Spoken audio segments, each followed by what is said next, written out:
Hi guys, and welcome back to the Frazzled Sociologist. In this video, we're really quickly going to do a quick whistle-stop tour revision of the actual exam structure, what you should be preparing yourself for across the 3 papers at the end of the year, okay? So, we have 4-mark questions, we have 6-mark questions, we have 10-mark questions, 20s and 30s, okay? Depending on the paper, depends on which one will come up when. On the second paper, for example, you will only get 10 and 20-mark questions. You'll get 2 10s and a 20 for both topics. So you'll get 2 10-markers on family and a 20 on family, and you'll get 2 10-markers on belief and then a 20 on belief as well, okay? The others you'll find on the other papers, okay? So as you guys should be well aware by now, the 4-marker is asking for outline 2. That should just be PE, point, explain, point, explain. Okay, it should be a really simple 4 sentences. It should take you about 4 minutes, if not slightly less, and most of it should be recall based. It should literally be as simple as one way in which this occurs is this means that. Twice. It doesn't matter if you're repetitive. It doesn't matter if you use the same sentence starter. You are not going to be penalised for that. You just need to be really short, sharp and straight to the point. The same goes for your 6 markers. That's PE 3 times. It's point, explain times 3. Okay? Again, it should be no more than 6 minutes, ideally less. It's recall based. So you shouldn't have to be thinking about this necessarily. It should just pop right out for you. You don't want to be bringing in evaluation or analysis. You don't have time. Use that time for your bigger mark questions later on. And for now, focus on just getting those 10 marks nice and secure, straight, done, out the way, and move on. Okay? Now your 10 markers become a little bit more difficult, as you guys know. That is peel paragraphs, and 2 of them. There should be roughly 5 marks each. Okay, so you're looking at 2 peel paragraphs at roughly 5 marks each. You have to outline, which means that's your point. And you know for well you've got to explain, but you've got to explain in detail. Okay, you cannot be really surface level like you can with the 4s and the 6s. You need to be giving me some proper detail. How does what you're saying actually answer the question? That's where you're going to get a lot of those analysis marks. And it's those analysis marks that get you in the higher bands in a 10 marker. Okay, so 2 peel paragraphs.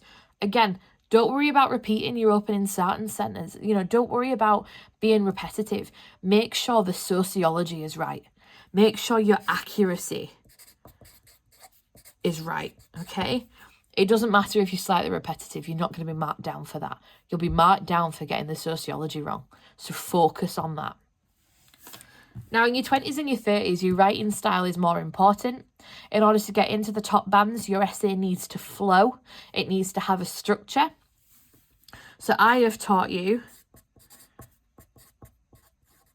PEVAL, point, evidence from the item, analysis of evidence.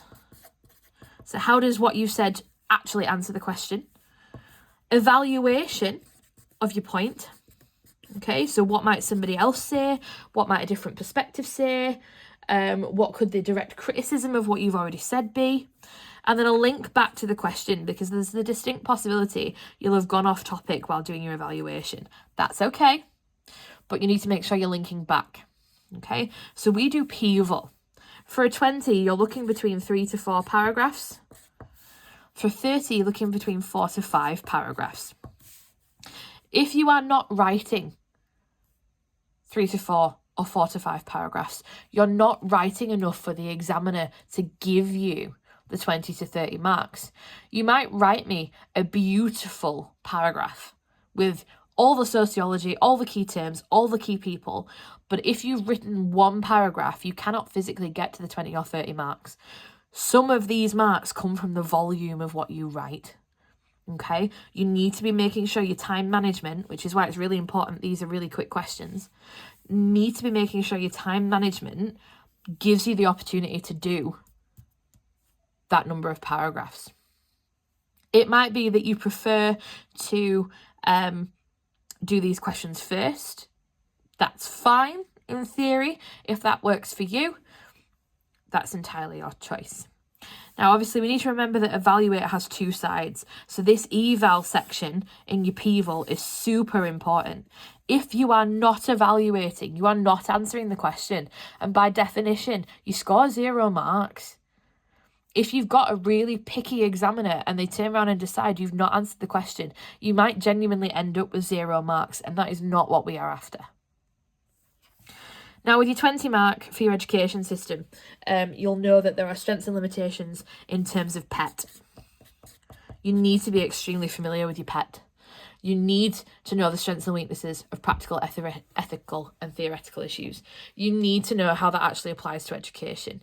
You need to be really sharp on those bits of information, because again, your 20 marker for your education paper is going to take you a little bit more time. It asks a lot of you, and actually I'll cover this in a different video for you in more detail, but you still need to be sticking to the roughly 20 to 30 minutes. You don't have much longer than that. And for a 30 marker, it's roughly 30 to 40.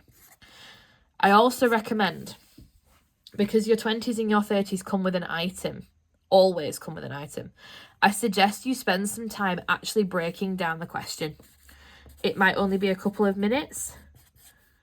It might be 5 minutes if you've got it, but please don't spend ages doing it. But I do suggest you actually sit and plan out, what is the question asking of you? What is it you have to do to get full marks? And what kind of relevant sociology do you need to be including to make this work, to answer it properly? I highly recommend you do this. I can't recommend enough that you do this. You can read the difference when you are reading answers. Who has planned it, who has taken the time to think, and who hasn't. Okay? That's a really quick whistle-stop tour of the exam structure. I hope that helped you guys, and I hope none of it was too new for you. I hope that was all really familiar.